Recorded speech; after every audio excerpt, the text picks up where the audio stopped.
Hello भावी शिक्षक शिक्षिकाओं, स्टूडेंट करियर में मैं ऐश्वरी आप सभी मित्रों का एक बार फिर से स्वागत करता हूं। मित्रों, सीटेट से संबंधित लगातार कक्षाएं मैं स्टेप बाय स्टेप एक एक टॉपिक्स क्लियर कर रहा हूं आप लोगों का। उसी के संदर्भ में आज मैं आप लोगों के लिए एक महत्वपूर्ण चैप्टर जो कि मैथमेटिक्स से है, मैथ पेडागोजी का, जो कि गणित का पाठ्यक्रम में स्थान नामक चैप्टर आपके सिलेबस में दिया गया है, उसी पर हम डिस्कशन करेंगे। मित्रों, बात करें अगर सीटेट एग्ज़ाम की, तो आप सीटेट एग्ज़ाम में मैथमेटिक्स पोर्शन में 30 प्रश्न पूछे जाते हैं, जिसमें 15 क्वेश्चन जो हैं वो आपके अरिथमेटिक पोर्शन से पूछे जाते हैं और 15 क्वेश्चन जो हैं वो आपके इससे पूछे जाते हैं पेडागोजी पोर्शन से। तो पेडागोजी में जो 6 या 7 चैप्टर्स दिए गए हैं वो हम आपको स्टेप बाय स्टेप एक एक चैप्टर की पहले थ्योरी क्लास, फिर उससे संबंधित महत्वपूर्ण क्वेश्चन जो एनसीईआरटी और प्रीवियस ईयर में पूछे गए हैं उनको मिक्स करके करा रहा हूँ। मित्रों, इससे पहले मैंने गणित की प्रकृति तथा उससे महत्वपूर्ण प्रश्नों को करा दिया है, जिसका content plus theory, content plus practice की जो वीडियो है वो आपको हमारे चैनल के प्लेलिस्ट में मिल जाएगी। मित्रों, अगर बात करें इस चैप्टर की, तो इससे संबंधित जो चैप्टर है इस पर हम आज चर्चा करेंगे, जो कि आपके एग्ज़ाम में यहाँ से 1 से 2 नंबर जो हैं वो फिक्स हो जाएंगे। मित्रों, कहते हैं कि सफलता के शिखर तक पहुँचने के लिए असफलताओं के पहाड़ से गुजरना पड़ता है। तो आपने अगर ये तय कर लिया है, आपने अगर ये सपना तय ही लिया है, तो आपको मेहनत रूपी पहाड़ को पार करना ही पड़ेगा, तभी आपका सपना साकार होगा। आइए मित्रों, आपके सपनों को उड़ान देने के लिए हम लगातार आपके साथ बने हुए हैं। आप हमसे जुड़ें और हम आपके इस पहाड़ को, सीटेट के एग्ज़ाम रूपी पहाड़ को निश्चित रूप से पार करवाएंगे। मित्रों, अगर वीडियो को लाइक ज़रूर कीजिएगा, शेयर कीजिएगा, साथ ही साथ हमसे जुड़े रहने के लिए चैनल को सब्सक्राइब जरूर करिएगा। आइए हम क्लास को स्टार्ट करते हैं और आपकी इस एक वीडियो से 1 से 2 क्वेश्चन फिक्स कर देंगे। मित्रों, आइए शुरू करते हैं।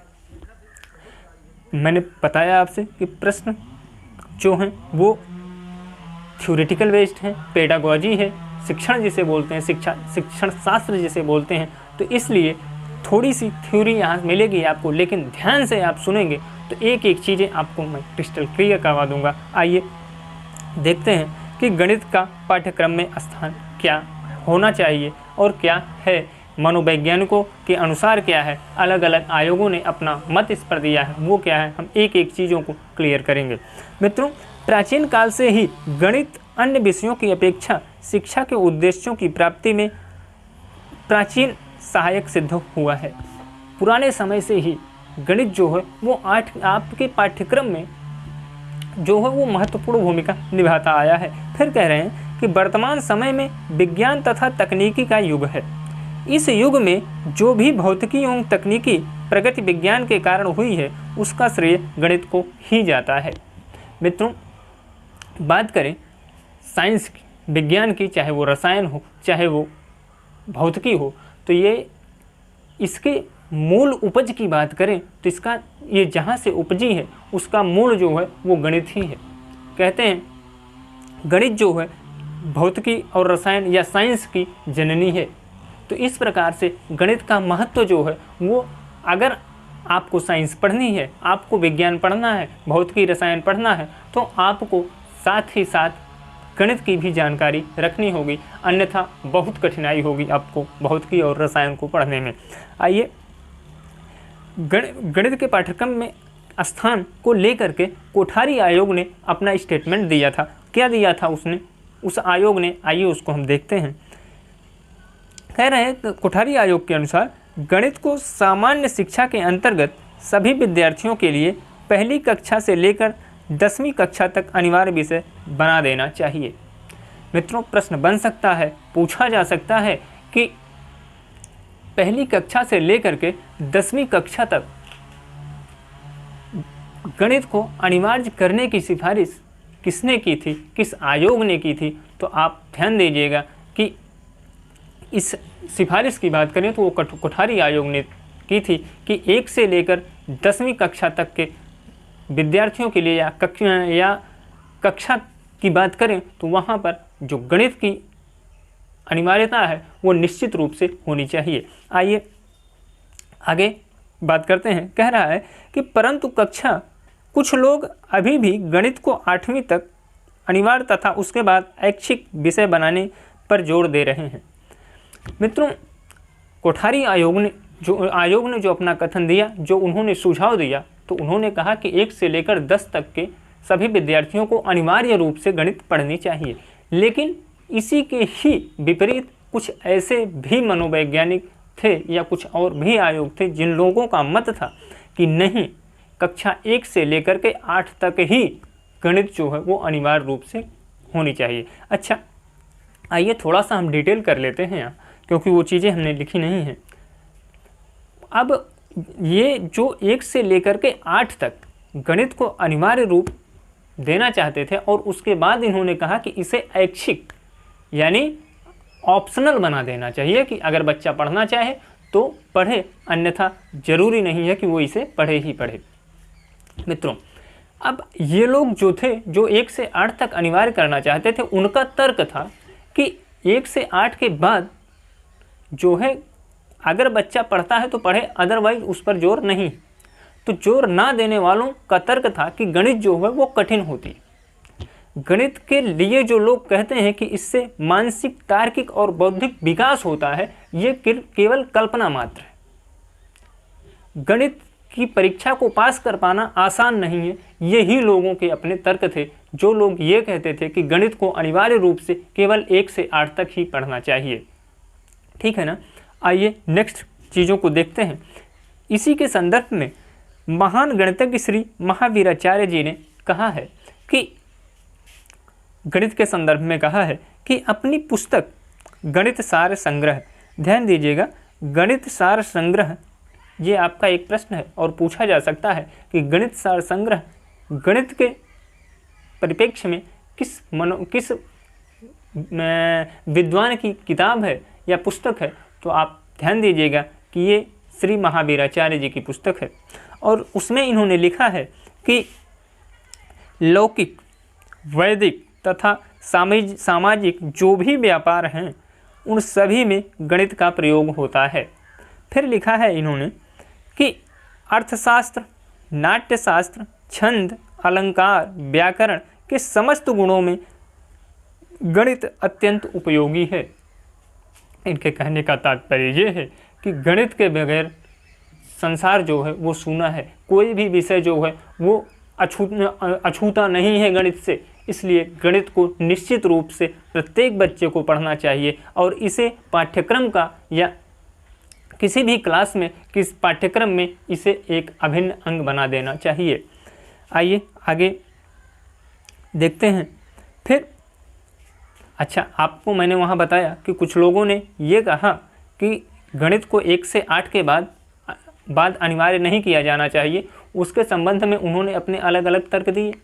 उसके बाद ये भी चीज़ें निकल के आई कि गणित को जो है वो अनिवार्य क्यों किया जाना चाहिए, उससे संबंधित कुछ महत्वपूर्ण तथ्य हैं। अच्छा मित्रों, एक एक चीज़ें जो हैं बहुत महत्वपूर्ण हैं। ये हम कई किताबों से अलग अलग कलेक्ट करके तब आपके लिए लेकर प्रस्तुत हुए हैं। मित्रों, कोई भी चीज़ अनावश्यक नहीं है। यहाँ एक एक चीज़ से प्रश्न बन सकता है और बना है। मैं इससे संबंधित जब क्वेश्चंस आपको करवाऊंगा तो आप देखेंगे कि प्रीवियस ईयर, पूर्व वर्षों में भी इससे संबंधित प्रश्न पूछे गए हैं। आइए, अनिवार्यता के संबंध में क्या तर्क हैं कि गणित को पाठ्यक्रम में रखा जाए, तो हम एक एक चीज़ों को देख लेते हैं। कह रहे हैं कि सभी महान शिक्षाविद जैसे हर्बर्ट और पेस्टालॉजी महोदय आदि ने गणित को मानव विकास का प्रतीक माना है। फिर गणित विषय को बौद्धिक एवं सांस्कृतिक विकास का सर्वश्रेष्ठ साधन माना है। फिर सभी शिक्षाविदों ने गणित को पाठ्यक्रम में सर्वोच्च स्थान प्रदान किया है। ठीक है ना। कहने का मतलब ये है कि सबने कहा कि गणित जो है वो व्यक्ति का मानसिक, सांस्कृतिक, बौद्धिक, चारित्रिक हर प्रकार का विकास करती है। इसलिए निश्चित रूप से गणित को पाठ्यक्रम का हिस्सा होना चाहिए। आइए आगे देखते हैं। फिर शामिल करने के निम्न कारक जो हैं उन्हें भी हम देख लेते हैं कि क्यों गणित को पाठ्यक्रम में शामिल किया जाना चाहिए। आइए, पहला है कि यदि गणित विषय को पाठ्यक्रम में उचित स्थान ना दिया गया तो बच्चों को मानसिक प्रशिक्षण के अवसर नहीं मिल सकेंगे, जिनके अभाव में उनका बौद्धिक विकास हो सकता है। अगर आप उन्हें इसका अवसर नहीं देंगे तो ऐसी स्थिति में उस बच्चे का बौद्धिक विकास कैसे होगा। तो अगर बच्चे का बौद्धिक विकास करना है तो ऐसी स्थिति में आपको अनिवार्य रूप से गणित को आपके पाठ्यक्रम का हिस्सा बनाना पड़ेगा। नेक्स्ट की बात करते हैं। नेक्स्ट कारक क्या है कि गणित ही एक ऐसा विषय है जिसमें बच्चों को अपनी तर्क शक्ति, विचार विमर्श, अनुशासन, आत्मविश्वास तथा भावनाओं पर नियंत्रण रखने का प्रशिक्षण मिलता है। आप देखते हैं कि जब बच्चा अमूर्त से मूर्त की तरफ आता है, बीजगणित जब बच्चा लगाता है तो आप देखते हैं कि x एक अचर संख्या है जिसका कोई अर्थ नहीं है, कोई मतलब नहीं, लेकिन x को वो अमूर्त रूप में मानता है और x का मान निकालता है, जो कि एक साकार और सार्थक निकालता है, यानी मूर्त रूप में लाता है। तो ये जो है वो उसके तर्क और उसकी बुद्धि का विकास का साधन है। इसलिए जो है गणित को पाठ्यक्रम में अनिवार्य रूप से शामिल किया जाना चाहिए। आइए नेक्स्ट की बात करते हैं। फिर तीसरे की बात करें तो कह रहा है कि गणित के अध्ययन से ही छात्रों में नियमित एवं क्रमबद्ध रूप से ज्ञान ग्रहण करने की आदतों का विकास होता है। मतलब जब बच्चा गणित पढ़ेगा तो आप देखते हैं कि गणित एक ऐसा सब्जेक्ट है कि अगर आप गणित को सॉल्व कर रहे हैं, आप गणित को लगा रहे हैं, तो आप देखेंगे कि गणित को आप लगाएंगे, शाम को बैठे पूरी रात लगाते रह जाएंगे, पता ही नहीं चलेगा। लेकिन गणित को आप जब पढ़ेंगे, गणित आपको जब समझ में आएगी, तो आपका गणित के प्रति जो रुझान है वो अन्य सब्जेक्टों की अपेक्षा कहीं ज़्यादा दिखाई पड़ेगा। तो गणित जो है वो आपको नियमित कर देगी, आपको क्रमबद्ध, क्योंकि आप देखते हैं कि जब आप सवाल लगाना शुरू करेंगे तो है क्या कि स्टेप बाय स्टेप ही आप आगे बढ़ते हैं।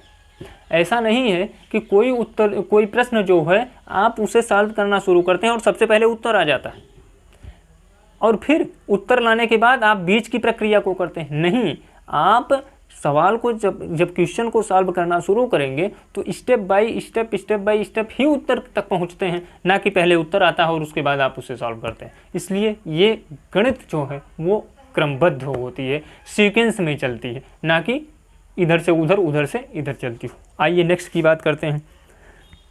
नेक्स्ट की बात करें तो प्रत्येक विषय के अध्ययन में गणित के ज्ञान की प्रत्यक्ष या अप्रत्यक्ष रूप में आवश्यकता पड़ती है, क्योंकि गणित को सभी विज्ञानों का विज्ञान तथा समस्त कलाओं की कला माना जाता है। मैंने आपको बताया जैसा कि अगर आपको फिजिक्स और केमिस्ट्री मतलब भौतिकी और रसायन पढ़ना है तो आपको गणित आनी अनिवार्य है, क्योंकि अगर आप गणित नहीं जानेंगे तो आपको भौतिकी और रसायन का अध्ययन करने में जटिलता होगी, कठिनता होगी। इसलिए साइंस या विज्ञान पढ़ने के लिए आपको गणित पढ़ना या गणित का आना अनिवार्य है।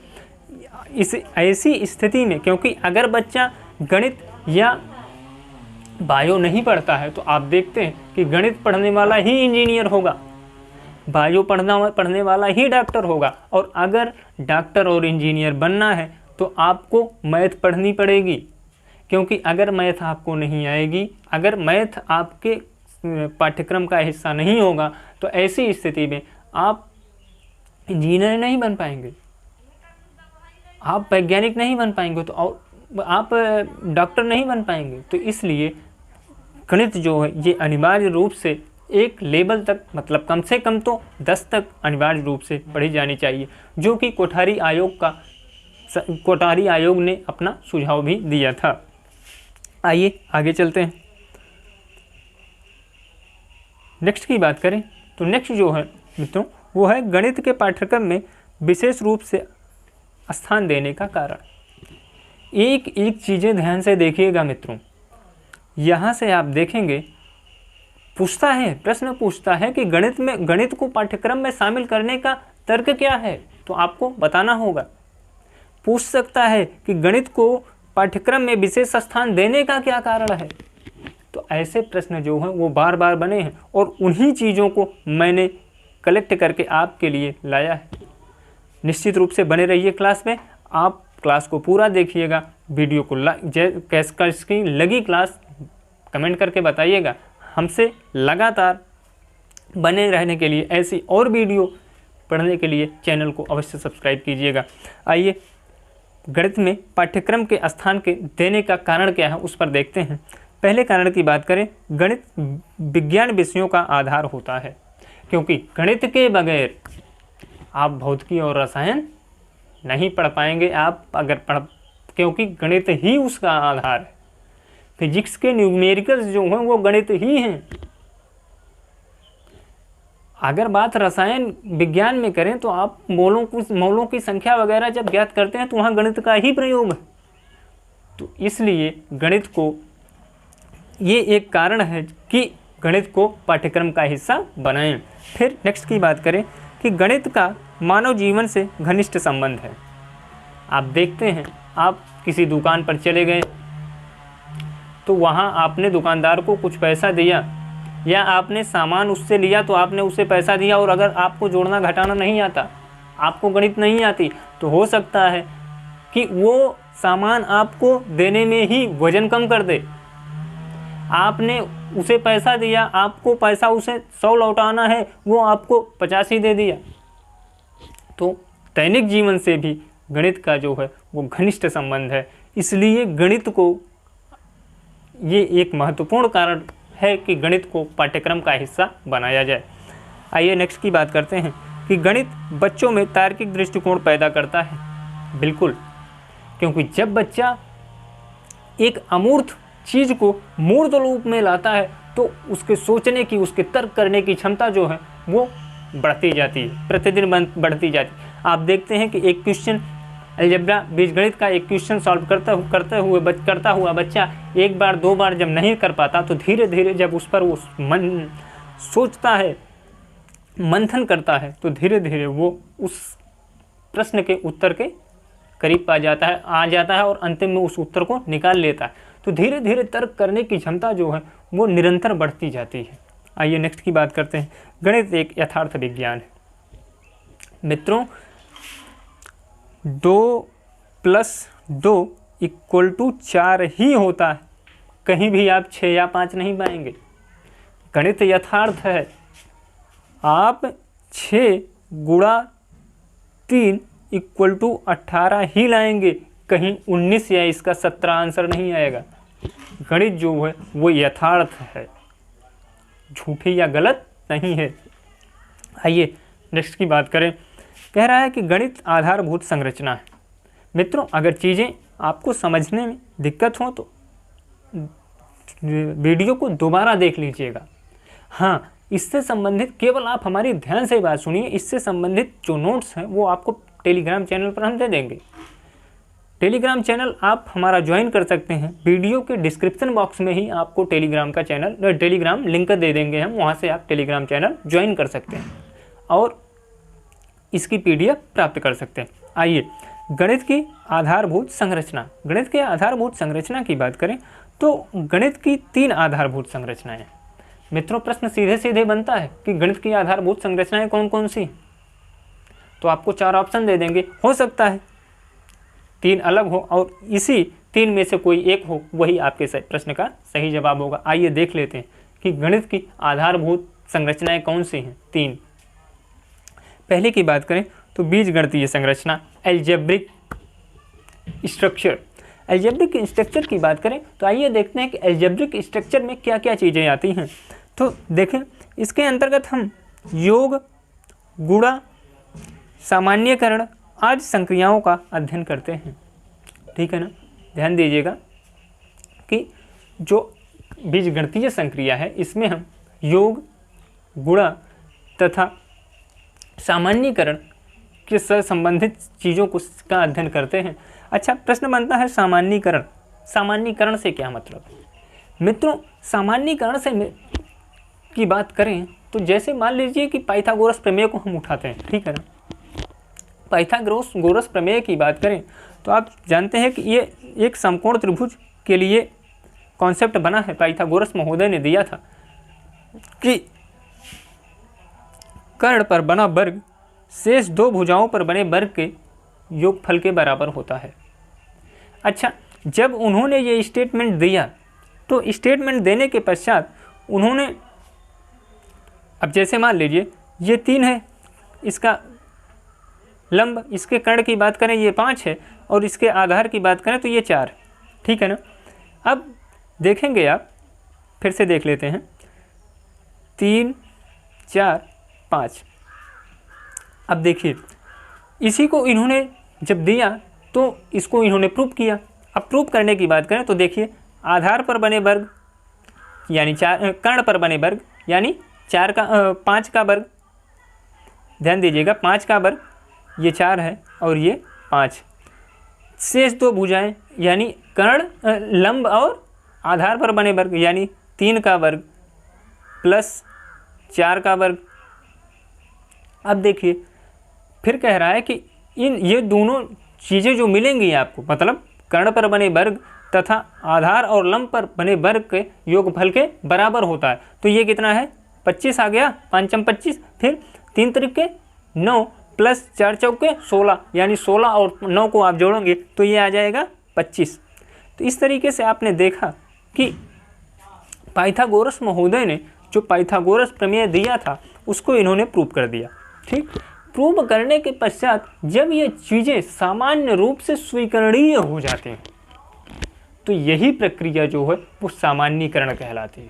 यानी पाइथागोरस के प्रमेय जो है जब वो सर्वमान्य हो गया तो वही हर जगह सामान्य रूप से स्वीकार कर लिया गया, यानी पाइथागोरस प्रमेय जो है वो सामान्यीकरण हो गया। ठीक है ना मित्रों, सामान्यीकरण से ये तात्पर्य होता है।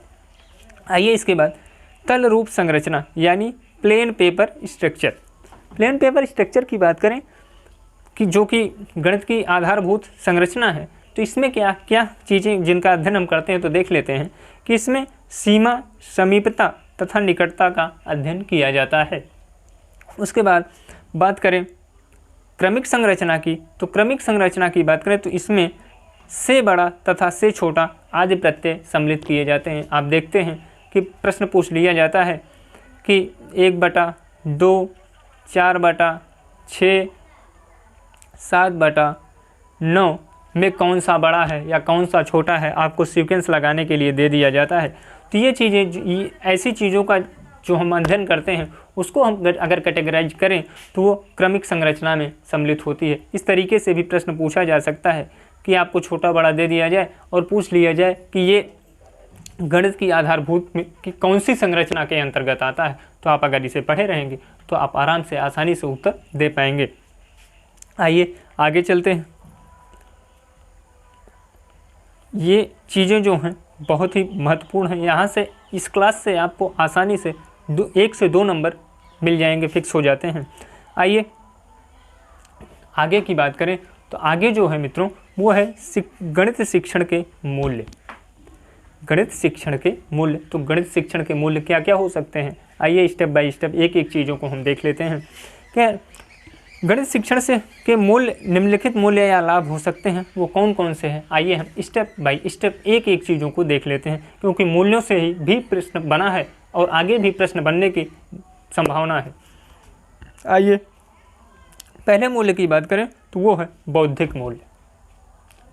आप जानते हैं कि गणित के आधार की ही बात है कि आप जितना ज़्यादा मैथ में रमेंगे, जितना ज़्यादा मैथ्स को पढ़ेंगे, आपका बौद्धिक विकास जो है उतना ही अच्छा होगा, उतना ही बढ़ेगा।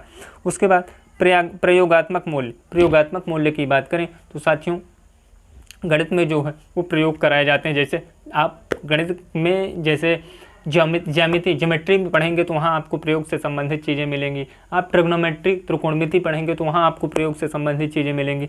तो गणित का जो है वो प्रायोगिक मूल्य भी होता है। फिर नैतिक मूल्य, गणित से नैतिकता का भी विकास होता है मित्रों, इसलिए गणित के मूल्य की बात करें तो गणित में नैतिक मूल्य भी आता है। फिर सामाजिक मूल्य है, उसके बाद देखेंगे आप सांस्कृतिक मूल्य है, ऐसे ही आप देख लीजिएगा। उसके बाद सौंदर्यात्मक या कलात्मक मूल्य है, फिर जीविकोत्पार्जन मूल्य है। अब प्रश्न बनता है कि कैसे जीवोत्पार्जन मूल्य कैसे हुआ। तो मित्रों आप देखते हैं कि आप जब पढ़ करके अपनी डिग्री कंप्लीट कर लेते हैं या अपना कोर्स कंप्लीट कर लेते हैं, तो ऐसी स्थिति में आप जॉब के लिए अप्लाई करते हैं या गवर्नमेंट जॉब के लिए सर्विस के लिए अप्लाई करते हैं, तो वहाँ से जब आप उस चीज़ों को पा लेते हैं तो आपका क्या होता है, जीविकोपार्जन ही होता है। अगर आप कुछ नहीं पाते हैं तो आप किसी संस्थान या कोचिंग चीज़ें पढ़ाने लगते हैं, वहाँ से क्या अपने जीविकोपार्जन होगा कि नहीं। तो ये जो है आपके गणित शिक्षण का एक मूल्य हुआ। फिर मनोवैज्ञानिक मूल्य भी होता है। फिर नेक्स्ट की बात करें, बहुत ही महत्वपूर्ण चीज़ें हैं कि वैज्ञानिक दृष्टिकोण से संबंधित मूल्य भी होता है। आप देखते हैं कि ये भौतिकी और रसायन का आधार है, क्योंकि अगर आपको भौतिकी और रसायन पढ़ना है तो आपको गणित आनी ही आनी चाहिए। अच्छा, आप देखिए कुछ चीज़ें आप यहाँ से लॉजिक लगा सकते हैं और अपने क्वेश्चन तक पहुँच सकते हैं, लेकिन कुछ चीज़ें ऐसी मूल्य हैं जिस पर आप लॉजिक नहीं लगा सकते, तो उन्हें ध्यान दीजिएगा। जैसे बात करें सांस्कृतिक मूल्य की, सौंदर्यात्मक मूल्य और काल्पनिक मूल्य की, फिर बात करें जीविकोपार्जन मूल्य की, तो विशेष रूप से इन तीनों को देखिएगा, और नैतिक मूल्य की, इन तीनों चारों को विशेष रूप से देखिएगा, क्योंकि यहाँ लॉजिक नहीं लग पाएगा। कि आप सोचेंगे आप ना कि गणित में मूल्यों की बात की जाएगी तो वहाँ कहाँ नैतिकता आ जाएगी, और सबसे बड़ी चीज़ सौंदर्य की, कि गणित में सौंदर्यता कहाँ से आ जाएगी। तो इन चीज़ों पर विशेष ध्यान दीजिएगा, यहाँ से प्रश्न बन सकते हैं और बने हैं मित्रों। आइए आगे चलते हैं, इससे संबंधित एक एक चीज़ों को हम कवर करेंगे। आज की क्लास से आपको 1 से 2 नंबर निश्चित रूप से मिलेंगे, आप केवल बने रहिए हमारे साथ।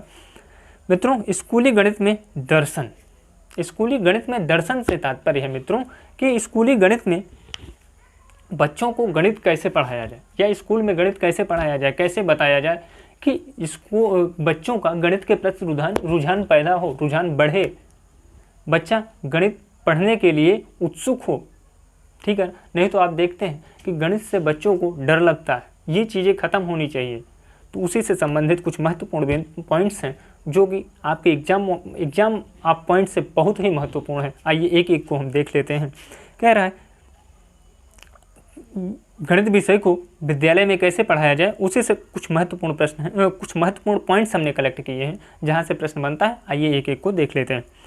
पहले की बात करें कि बच्चे गणित से भयभीत होने के बजाय उसका आनंद उठाएं।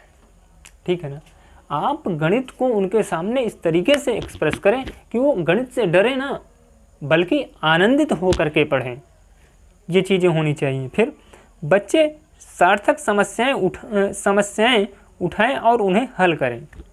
मतलब एक सही प्रश्न को वो लें, ऐसा नहीं कि प्रश्न ही गलत मिल जाए उन्हें, तब तो वो सही उत्तर निकाल ही नहीं पाएंगे। तो वो सार्थक समस्याएं लें और उन्हें हल करें, यानी एक सही प्रश्न का चुनाव करें और उसे सॉल्व करें, सही उत्तर तक पहुँचें।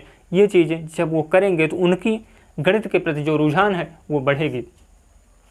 आइए नेक्स्ट की बात करते हैं कि बच्चे अमूर्त के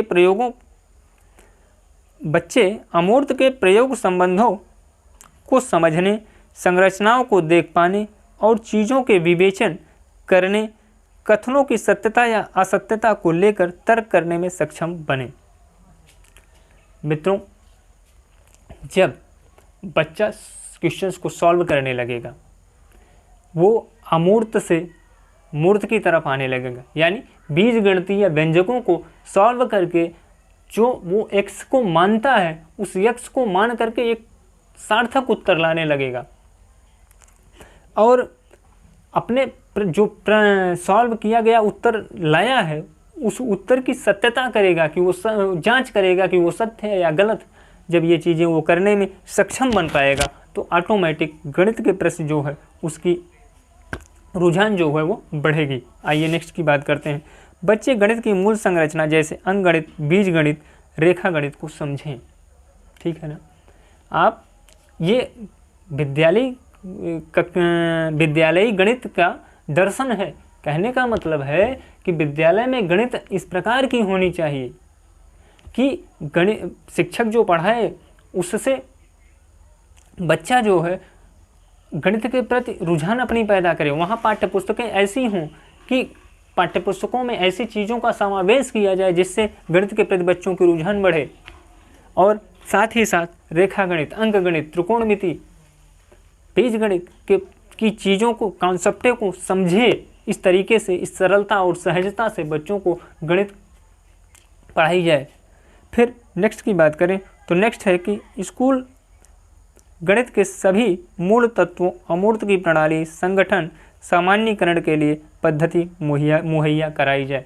मतलब विद्यालय और शासन जो है वो मिल करके बच्चों के लिए गणित पढ़ने से संबंधित चीज़ें जो हैं, वो प्रणालियाँ जो हैं, संगठन हैं या सामान्य जो भी चीज़ें हो, TLM वगैरह जो हुए, वो सारी चीज़ें प्रोवाइड कराएं जिससे बच्चा जो है वो गणित आसानी से पढ़ पाए, समझ पाए। और शिक्षण विधियाँ जो हैं वो शिक्षक की प्रभावी होनी चाहिए ताकि बच्चों का गणित के प्रति जो है वो रुझान बढ़े और वो गणित से डरे नहीं बल्कि आनंदित होकर के गणित को सीखे। और इस प्रकार से गणित जो है वो रुचिकर बन पाएगी। गणित के संबंध में NCF 2005 का क्या कथन है मित्रों? बहुत अब तक के पढ़ाए गए सबसे महत्वपूर्ण पॉइंट्स की बात करें तो ये आपका हो जाता है NCF 2005 कि गणित का पाठ्यक्रम में स्थान क्या होना चाहिए NCF 2005 के अनुसार। आइए एक एक चीज़ों को हम देख लेते हैं कि NCF ने क्या कहा है इसके बारे में। गणित की शिक्षा का मुख्य उद्देश्य बच्चों की गणितीकरण का विकास करना है। बात समझ रहे हैं? NCF क्या कह रहा है कि बच्चों की गणितीकरण का विकास, मतलब गणित के प्रति बच्चों को इस तरह से कनेक्ट कर दीजिए, उनके विचारों का ही गणितीकरण कर दीजिए कि वो गणित से भागे नहीं, गणित से डरे नहीं, बल्कि गणित से प्रेम करें, गणित से को पढ़ने या लगाने में आनंदित हों, यानी उनकी सोच का ही गणितीकरण करना। ठीक, आइए एक एक चीज़ों को देख लेते हैं। कह रहा है कि एक गणित कक्षा में प्राथमिक स्तर पर छात्रों को सिखाने, समस्याओं को हल करने, गणितीय जिज्ञासा विकसित करने और समस्याओं का विश्लेषण करने तथा हल करने के लिए गणित का उपयोग करने में बच्चों को आश्वस्त करें।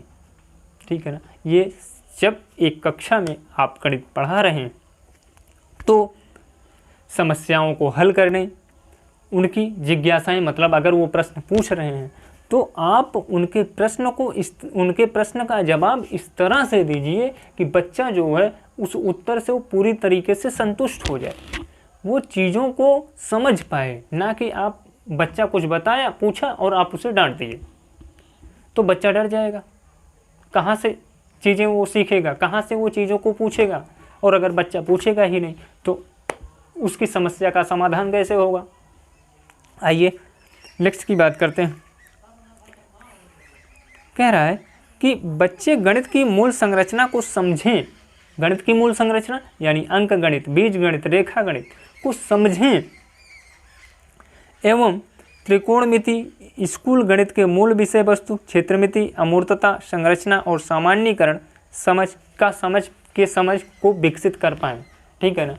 प्राथमिक स्तर की बात करें तो वहाँ वो रेखा गणित, बीज गणित तथा अंक गणित को समझें, और अगर उच्च कक्षाओं की बात करें तो वहाँ वो त्रिकोणमिति, ज्यामिति, ठीक है ना, उसके बाद कैलकुलेशन वगैरह को धीरे धीरे समझने और विषय वस्तु को, क्षेत्रमिति, अमूर्तता जैसी स्थितियों को समझने में सक्षम बन पाएँ। ये होनी चाहिए गणित की स्थिति विद्यालय में। उसके बाद देखेंगे आपके गणित का तात्पर्य है सीखे गए गणितीय तकनीकों के उचित उपयोग का बोध। अब सीधी सी बात है कि आप देखते हैं पाइथागोरस प्रमेय की स्थिति को मैं बताता हूँ कि एक राजगीर से तात्पर्य है कि मकान वगैरह बनाते हैं। आप देखते हैं कि ये बहुत अच्छा पाइथागोरस प्रमेय का प्रयोग करते हैं। कहीं भी आप देखेंगे कि जब ये मकान बनाते हैं तो जरा सा भी इसकी दीवारें या ऊपर नीचे दाएं बाएं आगे पीछे कहीं से भी आप देखेंगे कि जरा सा भी ये हट करके चीज़ें नहीं होती, तिकोनी नहीं होती, बिल्कुल सही नाप और सटीक स्थितियाँ पैदा होती हैं। ये जो होती हैं, ये जो है, ये दैनिक जीवन में गणित का उपयोग है मित्रों। तो हमें गणित जब बच्चों को पढ़ाएं, गणित जब हम बच्चों को बताएं, तो वहाँ से उनके जीवन से उसको कनेक्ट कराएं। और जब वो जीवन से चीज़ें कनेक्ट होंगी, मतलब जब बच्चे को समझ में आएगा कि हाँ मैं जो पढ़ रहा हूँ वो हमारे जीवन से संबंधित है, तो उस विषय पर ऑटोमेटिक बच्चों की रुझान जो है वो बढ़ेगी और वो चीज़ें सीखने में बच्चों को आनंद आएगा, ना कि बोरियत महसूस होगी। आइए नीचे देखिए, रोज़मर्रा की ज़िंदगी के साथ कक्षा की शिक्षा को जोड़ने में मदद करें। एक शिक्षक जो है वो जब बच्चे को पढ़ाए, शिक्षण कार्य कराए, तो प्रयास रहे उसका कि रोज़मर्रा की ज़िंदगी को कनेक्ट करके बच्चे को जब पढ़ाएगा, सिखाएगा, तो वो आसानी से चीज़ों को सीख पाएगा और इससे बच्चे को पढ़ने में आनंद आएगा, वो बोर नहीं होगा। नेक्स्ट की बात करते हैं कि बच्चे डर की बजाय गणित को आनंद के साथ सीखें। ठीक है ना। अगर बच्चा डरेगा तो अपनी समस्याओं को पूछेगा नहीं, और अगर अपनी समस्याओं को बताएगा नहीं आपसे, तो आप उसकी समस्याओं का हल नहीं देंगे उसे, तो ऑटोमेटिक चीज़ें जो हैं वो सहज नहीं बनेगी, और सहज नहीं होंगी तो आनंद नहीं आएगा, और आनंद नहीं आएगा पढ़ने में बच्चे को, तो उस विषय से बच्चे की दूरी बढ़ती जाएगी। इसलिए ध्यान दीजिए, और एनसीएफ ने कहा है कि बच्चे का जो है वो गणित के प्रति डर नहीं, बल्कि गणित के प्रति आनंद को डेवलप करना है, विकसित करना है बच्चे के माइंड में। आइए नेक्स्ट की बात करते हैं। कह रहा है कि बच्चे अर्थपूर्ण समस्याओं का समाधान कर पाएँ। जब क्लास का वातावरण आप अच्छा बनाएंगे, उनकी बातों को आप सुनेंगे, बच्चों से बातचीत करेंगे, बच्चों की समस्याओं को समझेंगे और उनके समस्याओं का हल उन्हें देंगे, तो वातावरण जो है वो अच्छा रहेगा। इस प्रकार से बच्चे अर्थपूर्ण समस्याओं को ग्रहण का समाधान जब पाएंगे, तो ऑटोमेटिक उनका गणित के प्रति रुझान बढ़ेगा। फिर अंतिम बात है कि गणित के महत्वपूर्ण सिद्धांतों को पढ़ाएं और गणित की शिक्षा को सुगम एवं सहज बनाएं। मैंने आपको ऊपर कई बार इन चीज़ों को बताया, ये बहुत ही महत्वपूर्ण पॉइंट्स हैं मित्रों। ये रहे गणित के पाठ्यक्रम में स्थान के बारे में महत्वपूर्ण पॉइंट्स, जो कि आपके प्रश्न, आपके परीक्षा के दृष्टिकोण से बहुत ही महत्वपूर्ण है। मित्रों, ये क्लास जो है वो आपको 1 से 2 नंबर देकर जाएगी। आप इसे देखिएगा, चीज़ें समझ में ना आए तो रिपीट करके फिर से देखिएगा। उसके बाद इसकी PDF जो है मैं आपको बताया कि आपको टेलीग्राम ग्रुप में आपको मिल जाएगी। हाँ, हमसे जुड़े रहने के लिए चैनल को सब्सक्राइब ज़रूर कीजिएगा मित्रों, चैनल को सब्सक्राइब कीजिएगा। लगातार ऐसी वीडियो, ऐसी क्लासेस हम आपको प्रोवाइड करते रहेंगे। धन्यवाद मित्रों।